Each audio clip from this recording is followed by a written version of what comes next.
Hi, love. Natawa ko. Okay lang, hindi serious. Hindi kasi kami serious person. People. Couple. Hi, love. Today, standing before God, our family, and friends, iyak na ako. I give myself to you completely. You are my greatest blessing and my dearest best frenemy. With you, I have found a love that is unconditional, patient, parang hindi, and strong. A love that guides me closer to God. That's one thing that I could actually say that made us stronger, strongest as a couple. And I vow to love you as Christ loves us, unconditionally, sacrificially, and with endless grace. I promise to honor, respect, and cherish you, not just in moments of joy and laughter, but also in times of challenge and growth.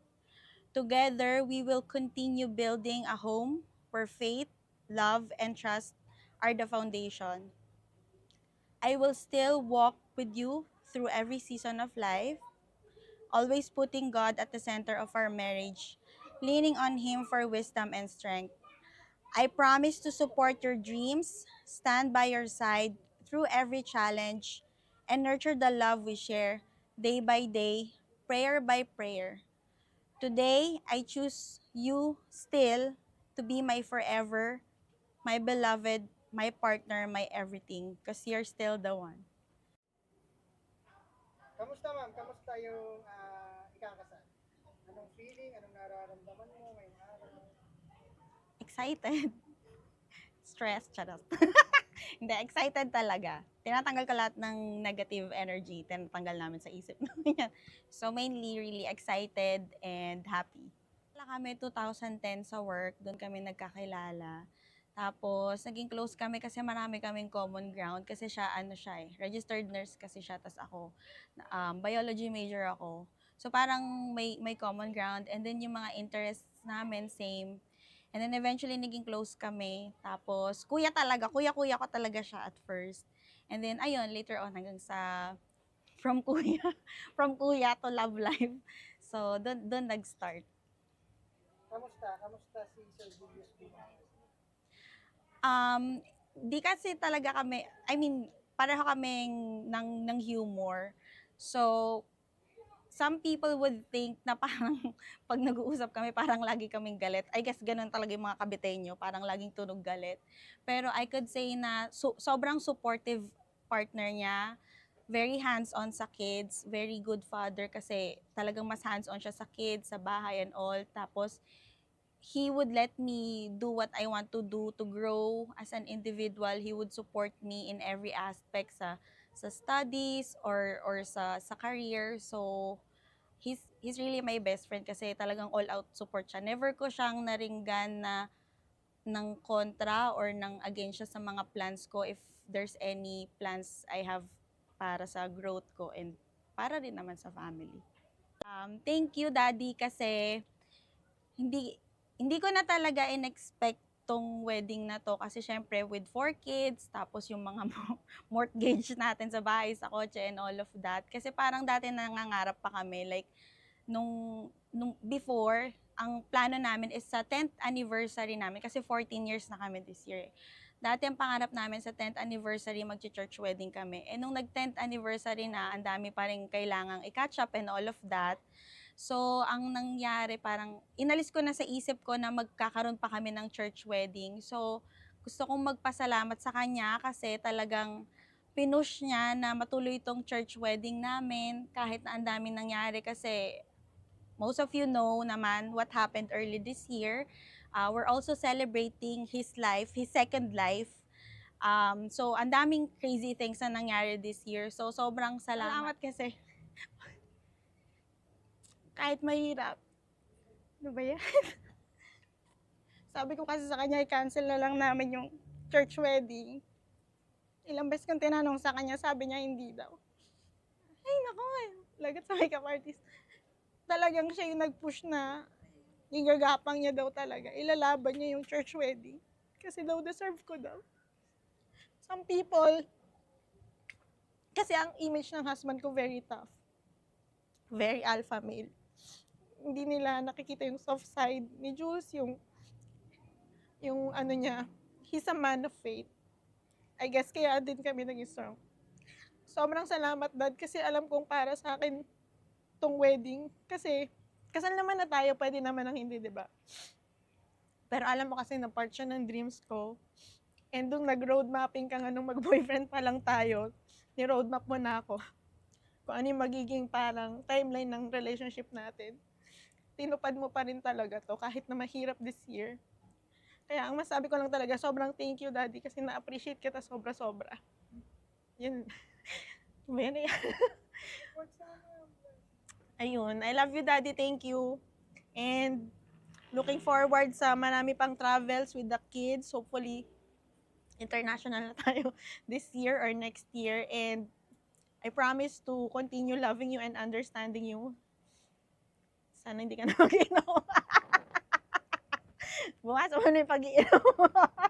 Yun lang. Pero mahal na mahal kita, Dad. Lagi lang tayong masungit sa isa't isa. Pero alam ko namang deads na deads ka talaga sa alindog at ganda ko.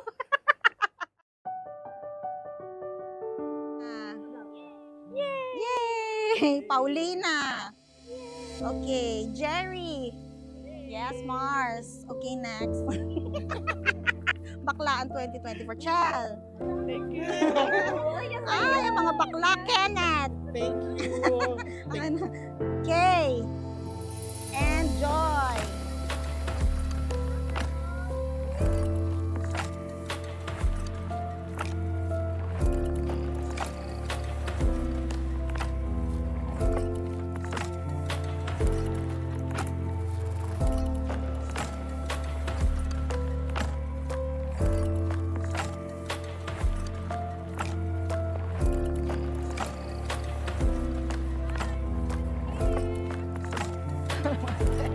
Hindi sila masaya. Sayahan nyo, be! Sayahan nyo, be!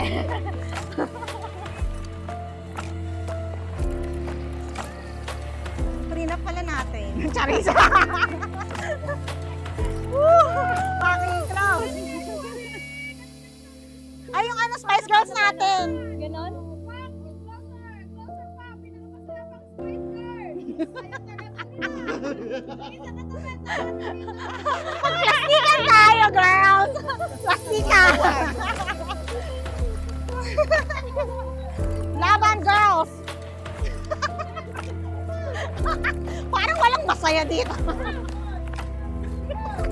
Laban daw. Laban ba? Laban, yumaban ka. Puro ganon, puro. Walang alam na po, so matanda talaga. Hindi yan nakalabini.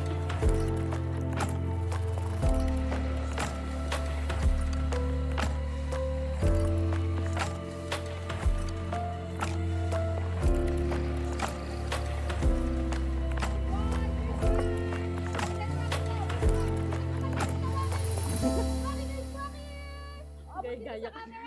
Waki!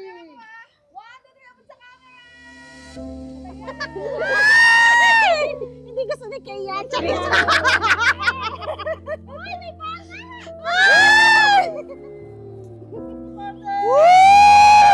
Dapat may anak! Yung anak ko, parang lasing na. Ate! Ate, umayos ka! Woo!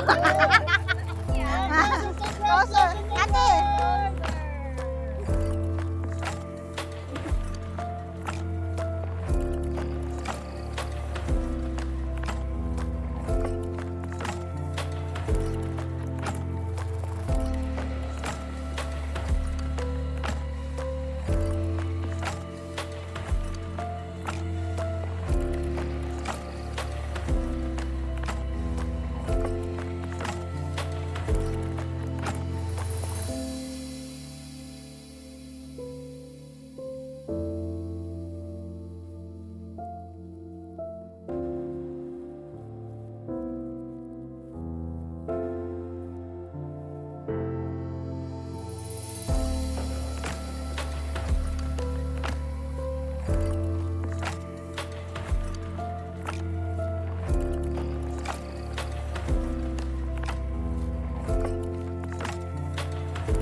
ma'am, basahin ang paper.